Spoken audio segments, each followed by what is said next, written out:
বিৰাট ভাল লাগিছে ৰাইজৰ উৎসাহ দেখিও ভাল লাগিছে মই চৰকাৰখনৰ এটা সৰু অংশ হিচাপেও নিজকে গৰ্বিত অনুভৱ কৰিছো হিমন্ত বিশ্ব শৰ্মা ডাঙৰীয়াৰ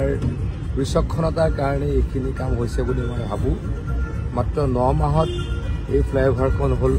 অকমান আগৰ ফ্লাইঅভাৰখনো মাত্ৰ 8 মাহ মানতে হৈছিল গতিকে অসমে কেনেকৈ চেঞ্জ হৈছে এটো অসমৰ সকলো ৰাইজে প্ৰত্যক্ষ কৰিছে হিমন্ত বিশ্ব শৰ্মা ডাঙৰীয়াৰ কাৰণে এইখিনি সম্ভৱ হৈছে গতিকে অসমৰ আৰু বহুত ডেভেলপমেন্ট হৈ আছে সকলোৱে হয়তো এতিয়াও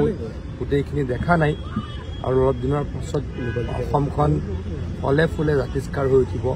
অসমৰ আৰু ডেভেলপমেন্ট হোক তাৰ কাৰণে আমি নিশ্চয়কৈ কাম কৰিম যানজঁটৰ সমস্যা নিশ্চয়কৈ যথেষ্ট আজিৰ পৰা বহুত কমি যাব মই এইখিনি জেগাতে ঘূৰি ফুৰো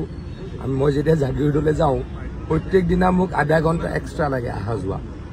এতিয়া আধা ঘণ্টা মোৰ কমি গ'ল মানে এইখিনিৰ পৰা মই মিনিষ্টাৰ কলনীৰ পৰা জাগিৰোডলৈ যাওঁ